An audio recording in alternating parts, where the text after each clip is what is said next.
Okay, good morning, everyone. Welcome to our Experience It, Learn It, Use It model lessons with National Geographic Learning. Can you believe it? This is our 16th session in this series of professional development webinars. So in all these sessions, you teachers will experience our materials and content as students.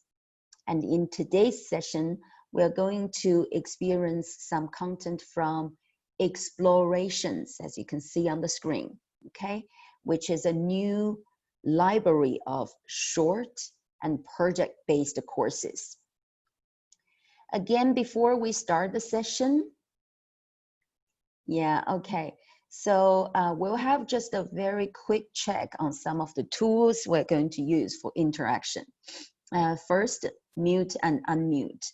So now you should be you should have this red icon, okay? So which means you unmute, and then only if needed, if you want to talk, you can unmute yourself. And the next one, Annotate. So again, most of the teachers are familiar with this tool already. Okay, so on top of your Zoom window, you can see a view option, and you click on it, you can choose Annotate. Then the toolbar will appear, because you can see different options for annotating, text, draw, or stamp. If you find it, yeah, I saw a tick already. Can you give me some stamps like heart or star? Let me see if you can find it. Yeah, I see several stars. Okay, great. Okay. And now let's have a very quick poll just to check. This is the first one. Can you see the poll on the screen now? I want to check what age of students do you teach? So we can see, oh, yeah. All right, we have 25% of you have voted, 40, lovely. Okay, do we have more?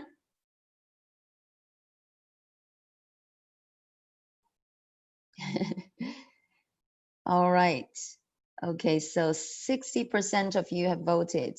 I'll share the result with everyone. So again, we can see, yeah, so 60% of you are teaching teenagers, okay, and 57% young learners, and some very young learners and adults. That's great, because, okay, stop sharing result, right. Because as we say, okay, Sophia is teaching 3 to 10 years old. We're going to look at content from this program called Explorations. It is a series of 5 courses for young learners, okay? So especially for those teachers, if you are teaching young learners, and this is a program you can use, all right? And in this series of 5 courses, each course is featuring one National Geographic explorer who works in a STEAM-related field, okay? I think everybody is familiar with STEAM. You know what STEAM stands for? Science, technology, engineer, arts, and math, okay. And the content we are going to use is from this one called Joel Sartore. Let me use my pen here, okay, as you can see here. Joel Sartore, Saving Endangered Animals. And it is suitable to kids of 9 or 10 years old who are in their A1 level in CFR. We are not going to focus on the vocabulary or the sentence pattern aspect, okay, in this course, but we will try to use the content to do some cross-curricular activities to give you a little taste of STEAM aspects. Okay. So each course in explorations includes a video lesson. And in the video, the National Geographic Explorer explains their work in an age-appropriate way. So I will show you the beginning part of this video to give you an insight, okay, what the video looks like and what the explorer explains in the video.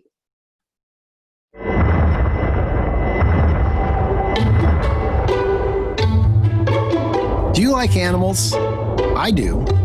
I love animals. Do you like to take pictures? I do. I love to take pictures. Hi, my name is Joel Sartore. I'm a photographer. All right, so I hope you all can hear and also see the video clearly. Let's check. Okay, so great. Alrighty. So after watching the video, okay, can you tell me, what does Joel Sartore do? Is he a vet, photographer, zookeeper, scientist, farmer? Can you just stamp? Did I already show you the answer there? Okay, yeah. So Joel Sartore is a National Geographic photographer. All right, so great. A butterfly farmer, because you see lots of butterflies, right, around him. What does a photographer do for work? Do they play music or take photographs, write stories, or take care of animals? Can you use your stamp tool, Annotate, to stamp on the answer you think that is correct? Okay, yes. All right, okay. Photographers, they take photographs, right? Of course, right? Okay, and Joel Sartore in the video, yeah, he asked, do you like to take pictures? Okay, so it goes so fast. Okay, so, and then what do you like to take pictures of?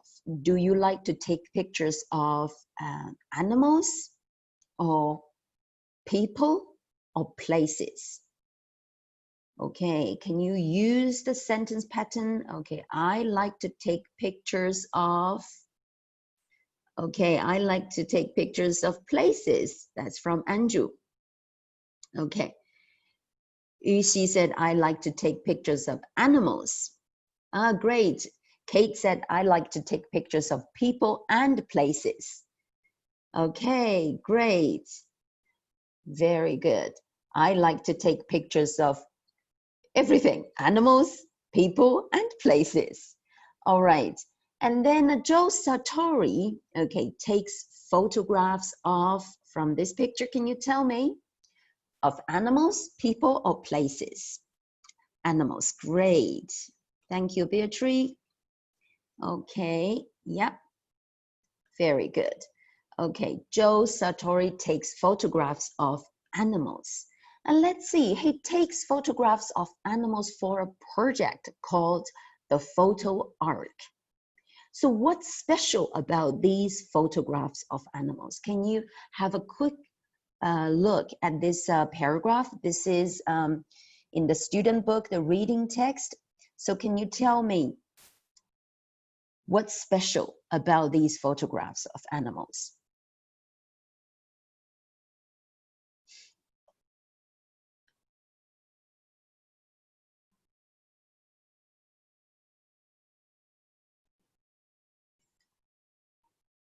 Okay, so, all right, looks like human. Okay, yeah, let's read here together. Okay, expression shows emotion. Only the faces of animals or people, great, because those special photographs are called portraits. Okay, as you can see the word here. Okay, and what is a portrait? A portrait is a picture that shows the face of a person or animal. Okay, lovely. Right. So now, okay, if you want to know more about Joel Sartore's photo art project, you can also go to the website, okay? joelsartore.com/photo-arc. All right, and then in this website, actually, it shows you Joel's 25 years commitment to documenting every species in human care. So as you can see here, till today, let's see how many species he has taken photographs of.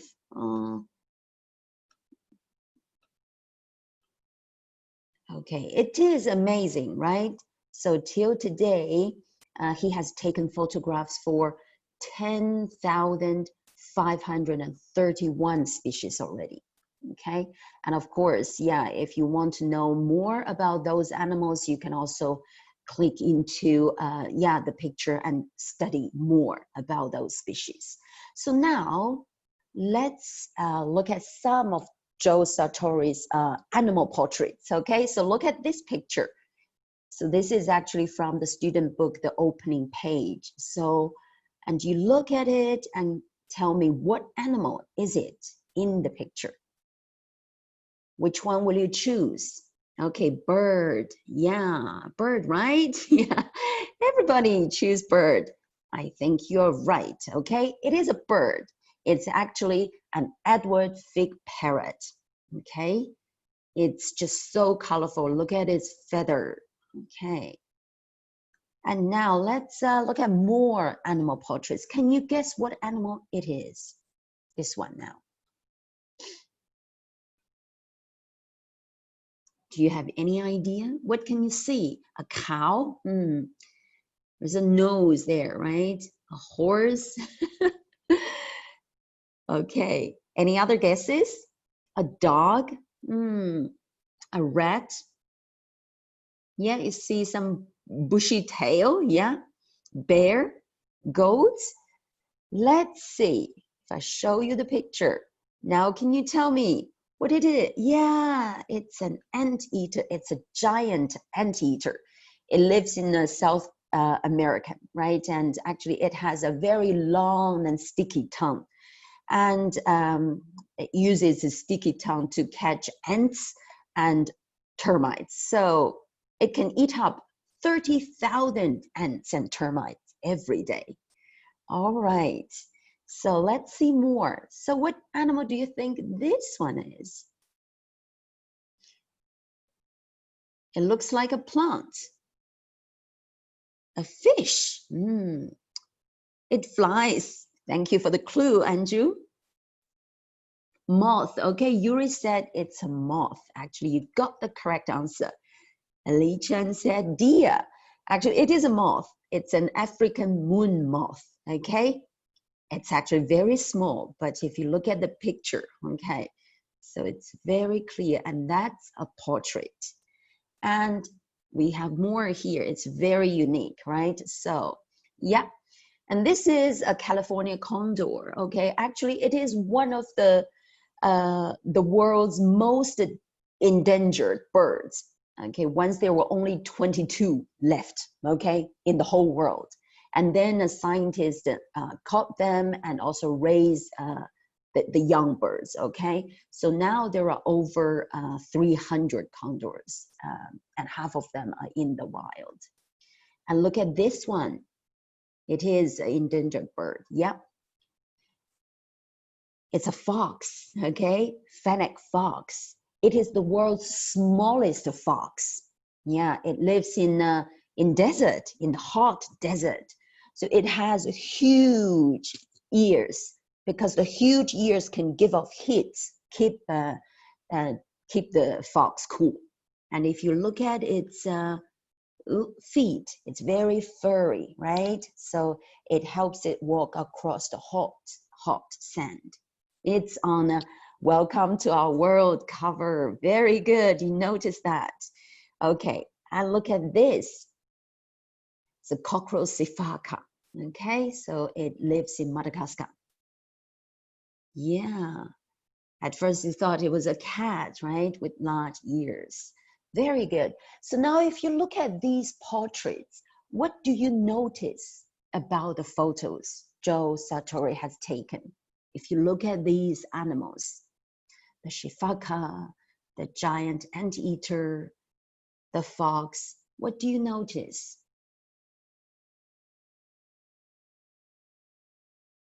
Or how, what they make you feel when you look at those photos?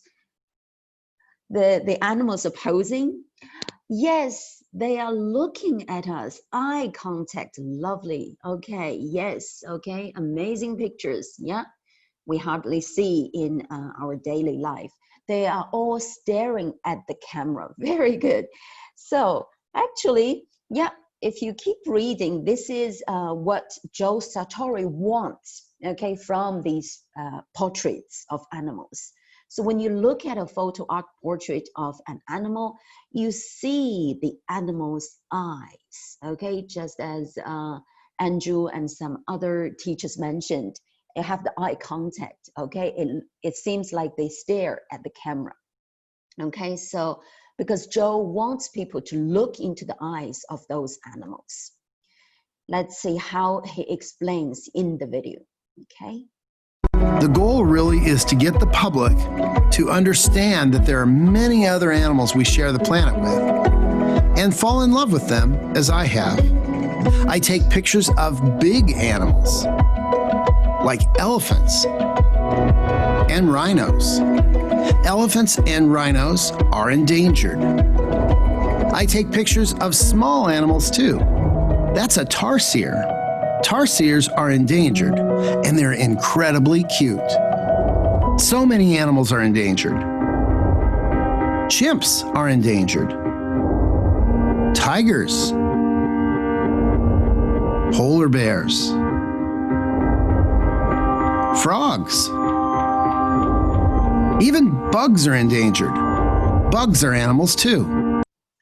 Okay, so as Joel Sartore explains, right? Yeah, because he wants people to fall in love with these animals. Okay, so there are some big animals and small animals Joel Sartore mentioned in the video.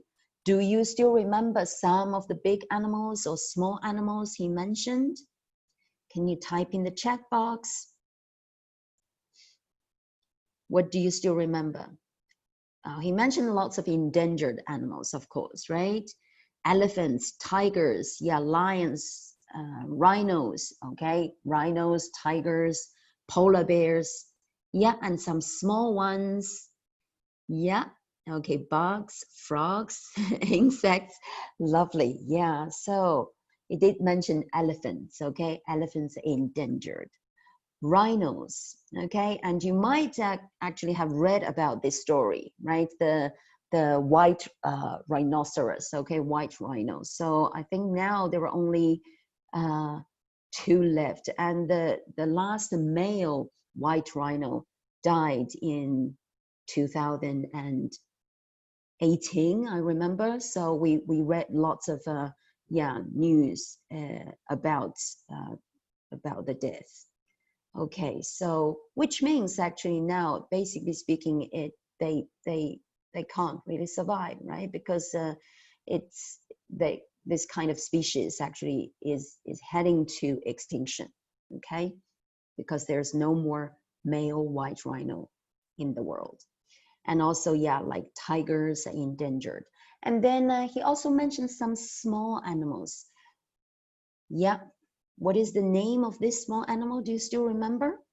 A tasha, right? It's very cute. So let's see, it's small. How small it is. So tashias can reach 3.6 to 6.4 inches in length. Okay, so look at me. I have a ruler here. Okay, do you have a ruler? Maybe not. It's all right because I have a ruler here. Okay. All right. Have a look. So, and look, we have two words here. So IN and CM. So which one is for measuring in inches? IN or CM? IN, very good. Okay, thank you, Tuti. IN means inches. Okay, so if you look at this ruler, can you stamp on 3.6 inches? If we have a very small tasha, where is 3.6 inches? Okay, lovely. Thank you very much. Great. Okay, then if in CM, what does CM stand for? Centimeters, right? Okay, so 3.6 inches. That is how much in centimeters? Okay. Where is it? It's here, right? It's about 9 centimeters there. Okay. Okay, so now if you look at your own hand, okay, and if you have a ruler, measure your hand. So how long is your hand? Is it longer than 3.6 inches or 9 centimeters?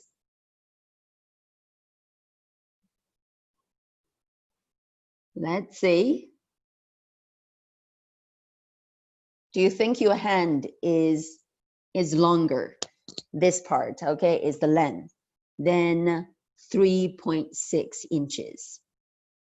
Yes, okay, right. That means, okay, a small tasha is even smaller than your palm, okay? You can hold a tasha like that. Great. Okay, and that's about the length of tasha. Oh my, it's really small, huh? When you look at the photo first, you might not, be able to imagine how small it can be. So now we know. Okay, and now let's see. Then, okay, so it's that long, okay, about your hand length, okay, and they can reach between 2.8 and 5.8 ounces in weight. How heavy does that mean? Okay, I'm showing you a scale here. So again, we see two measurements here, okay, OZ and G. So what does OZ stand for? Ounce, okay? So that's about ounces, so on the top part. And G stands for grams. Very good. Okay, so now let's see. If we look at 1 ounce here, okay, so okay, 1 ounce here. It's here, right? It's about, 1 cup of water. Yeah, it's about 28 grams, okay? So now, can you find 2.8 ounces? Where is it? So this is 2, this is 3, 2.5, 2.8. It's somewhere around here, okay? Great. Okay, so 2.8 ounces is about 80 grams. Okay, 80 grams. How heavy is that? So I'm showing you a classic Coca-Cola can. That's the normal one where you can normally buy, okay? The standard one, okay? And then I also show you a banana.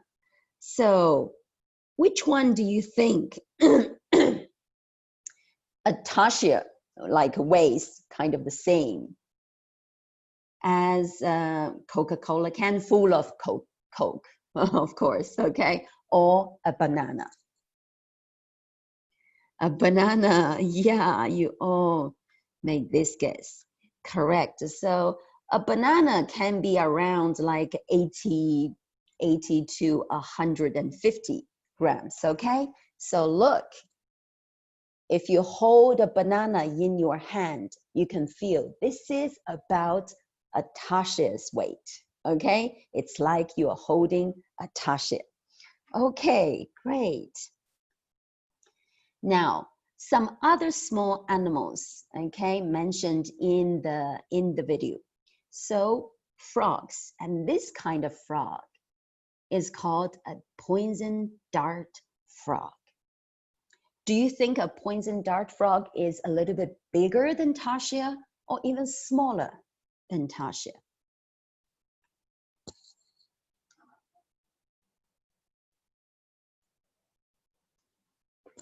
Caroline says smaller. Okay, someone gets a bigger. Not sure. Let's have a look. They're very pretty, okay? Okay.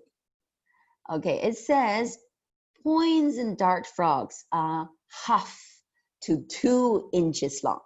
So bigger or smaller than a tasha? Do you still remember? The length of a tasha is about this, okay? 2.6 inches, right? So now, yeah, definitely smaller. All right. So again, if we look at the ruler here, where is 1/2 inches? It's there. Oh, it's so small. Yeah, it's so 1/2 to 2 inches. So it's kind of about like, okay, around 1.5 centimeters, 2 centimeters. Yeah, all right. So now, can you look at your thumb and tell me, okay, your thumbnail. So how long is your thumbnail?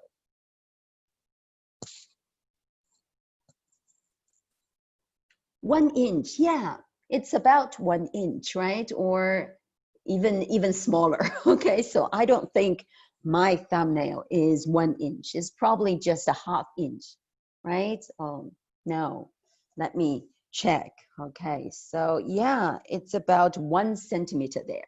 Okay, yes, okay. So that means, look, okay, so if you have a poison dart frog on your thumb, it's just as big like as your thumbnail, okay? And some other things we may use to compare. So let me see, I have something really yummy here. Can you see what do I have here? Let me see if you can see my screen. What's in my hand? Nom, nom, nom, nom. Ah, gummy bear, you are right. Okay, Caroline, you got it. So gummy bears, because, okay, a gummy bear is about 0.8 inches. Okay, so that means poison dart frog is just a little bit bigger than a gummy bear. Okay, but then let's think about its weight. Is it like as the same weight as a gummy bear? So if you have a gummy bear on your thumb, okay, like this, feel the weight. And what about a poison dart frog? Do you think it will be heavier than a gummy bear or lighter than the gummy bear? Don't eat the wrong one. Which one? Yeah, be careful, not the frog, okay?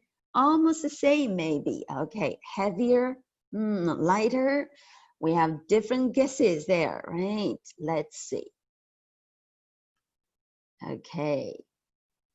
It says, okay, it's very tiny, yes. So poison dart frogs weigh 1 ounce on average. Oh, you might still remember this scale, right? Ounce and gram, 1 ounce here.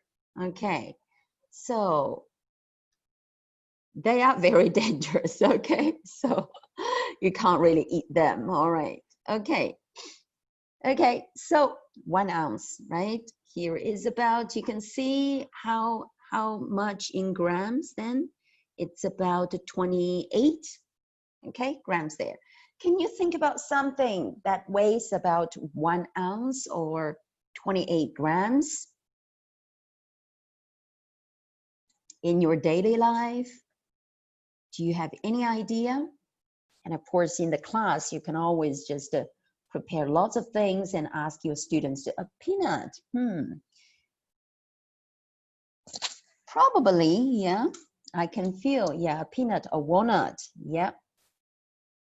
Okay, so I find something interesting because I'm in Hong Kong, and actually I did a little bit research. So what I have here, as you can see, I have 2 5 Hong Kong dollars here. Okay, so each 5 Hong Kong dollar coin, okay, weighs about 13.5 grams. Okay, so the 2 5 Hong Kong dollars is the weight of a poison dart frog. Okay, that's about 27 grams. That's just about the weight of a poison dart frog. So actually it's pretty heavy, right? Thinking about the size of a poison dart frog there. All right, okay, now let's do some big animals. Okay. Okay, you all know what is this, right? Hippo, hippopotamus. But look at this one. It's amazing. What do you notice?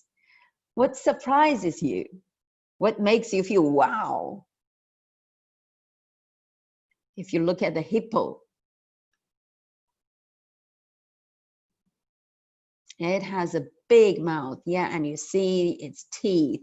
It's so big, right? Actually, yeah, if you've well, search for Joel Sartore's post, he actually posted this one because he also felt it's so amazing to see a hippo open his mouth like that. Okay, so it's just a so incredible sight to see.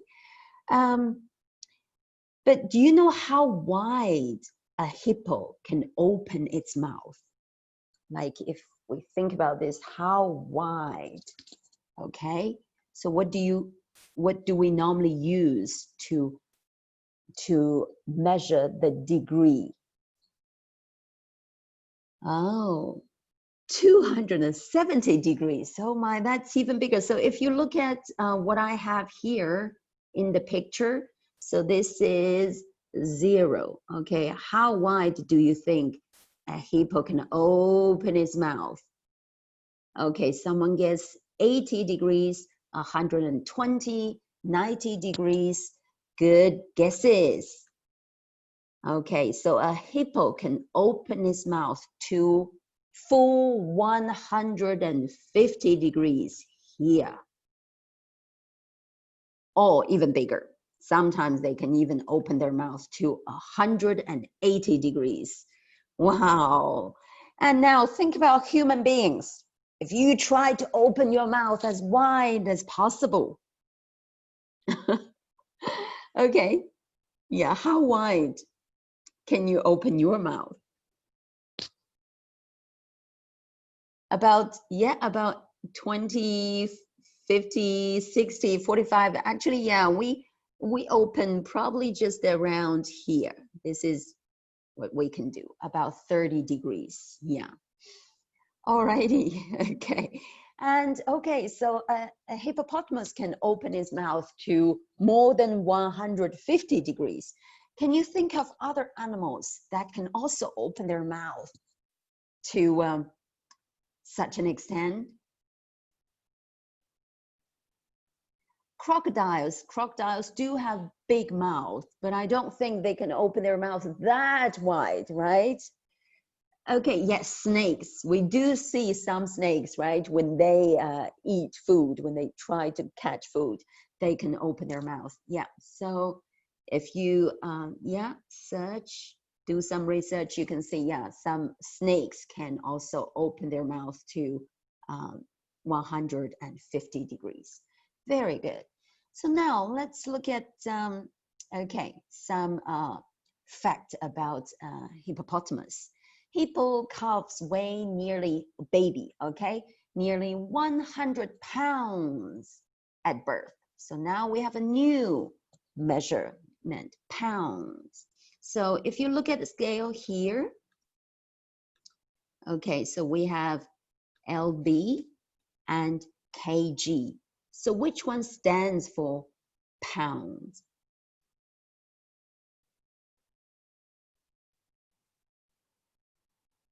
Yes, lb, okay, and kg stands for kilogram. Lovely. Great. Okay, so can you find 100 pounds on the screen? No, it's not there, right? Okay, so it's only like here, like 63 pounds here, right? So, ooh, okay, then that's 100 pounds. Then think about a baby, or think about you yourself. I don't know whether you know that or not. So how much, when you were born, okay, how much did you weigh when you were born? Or an average baby? 7 pounds, okay, Kathy, okay, 3 kg, alrighty, okay, so yeah, it's around that, right, 7 or 8 pounds, yeah, 3 to 4 kilograms, like that. So, how many babies together can weigh as much as a newborn hippo?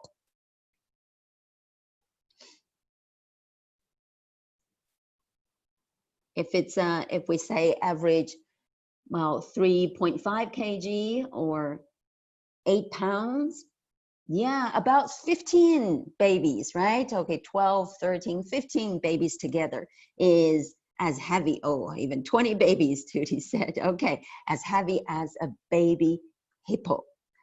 Okay, then what about a full-grown male hippo? How many of you together can weigh as much as a full-grown male hippo? Can you make a guess? Let's see. Maybe if we do this to our students, we may want them to say, okay, so how much do you weigh? How much do you weigh? And we do a little bit of research, okay? Or you can really add the weights together, okay? If we say, let's say a 7 or 8 or 9 years old, they are about 30 kg, okay, or 66 pounds per person on average, okay. It depends on how many gummy bears we eat, okay. So how many of our students, okay, can weigh as much as a full-grown male hippo? So I have 3 choices here, 10, 20, 60. So which one do you think? Yeah, so we have exactly 60 participants. Okay, everybody guess 60, right? Okay, Tuti 60, Caroline 60. All right, I think you're right, okay? About 60, because a full-grown male hippo can weigh up to 4,000 pounds. That's about 1,800 kilograms. Okay. So great. All righty. Yep. More than a car. All right. Okay. So, of course, okay, if we watch the full video, and also if you read more in the student book, students will learn more about, because Joel Sartore mentioned lots of endangered animals, okay, endangered species. They will learn more about why some species are endangered. And for example, in this reading, you will notice, so we have what's the title and some key sentences. So some repeated keywords you can see again and again. So you may notice, okay, habitats, okay?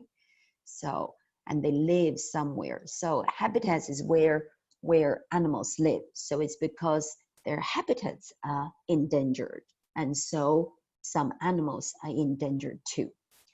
And with every course in exploration, so it always ends with hands-on project, okay, in English. So for example, this one is to make an endangered animal mobile, okay, and it gives you the steps to follow. It gives you an example of what the final project will look like, okay. So, and here we had some students from Apollo in Vietnam who did several courses from explorations. Okay, so including this one, we just explored a little bit, just learned a little bit, okay? So, and you can see some of their projects at the end of the course about endangered animals. They make the endangered animal mobile, also they make different posters here. Okay, so the last thing I would introduce to you is about what we have, what resources are provided for these short courses. Okay, so as you can see, they are supported with lots of downloadable teaching resources, including students' activity booklets. As you can see, we have the reading and all different vocabulary and sentence pattern reading activities. Also, we have video. So at the very beginning, I showed the other two module videos, one about Annie Griffiths taking photographs, and one about Corey's engineering job, okay? And you've seen parts of Joel Sartore's and the photo arc video from this course. And also, you can download all the PowerPoint presentation pack. So you can use to, personalize it and in your teaching. And also the lesson plan, worksheets, pacing guide. And okay, so explorations can be used as standalone programs. So as I showed you, for example, the Apollo from Vietnam, they use for their summer program.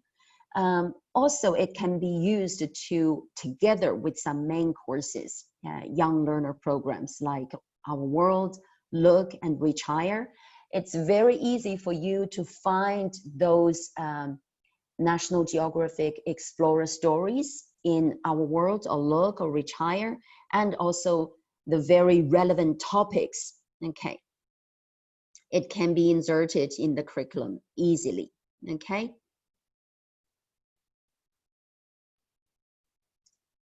Right, all right. So, and Andrew put in the chat the link for the companion site of explorations. That's where you can find lots of informations, and you can see we have these 5 short courses there, and for each short courses, these are the things you can download for your teaching. Okay, so I think we will just end early today. All right, so again, to answer some of the personal messages I got. So some teachers ask whether you can have the recording and whether you can have the certificate. Okay, yes. Tomorrow you will get a thank you for joining us email, and then you can see a link to the recording of this session, and also a link to an online survey. And at the end of the survey, you can get an e-certificate, okay, of participation.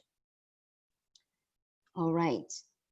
Okay, so if you want to see more information and want to know more sessions from National Geographic Learning, so follow our professional development webinar site. and you can see all the upcoming sessions, and also you can check all the previous sessions. So actually the next one, if you go to the set now, you can see the next one will be at the same time next Wednesday, okay, September 30th. Andrew, again, you're very familiar with Andrew, right? We'll do a webinar on great writing. So Andrew, do you want to say anything about this session, or? It's okay, we'll make it a mystery for next week. Great, okay, just like what I did, right? Okay, keep it as a surprise, okay? All right, so do follow our website and see all the previous and also upcoming sessions. And the last thing is about, you can also follow our Facebook if you haven't done yet. So you, or if you're in China, you can follow our China's WeChat official site. So to get more information about our products and also all different sessions. Great, thank you. Okay, and now we are in the Q&A session. If you have any questions, I see Rajaram raised hand. So you can unmute yourself now if you want to ask questions.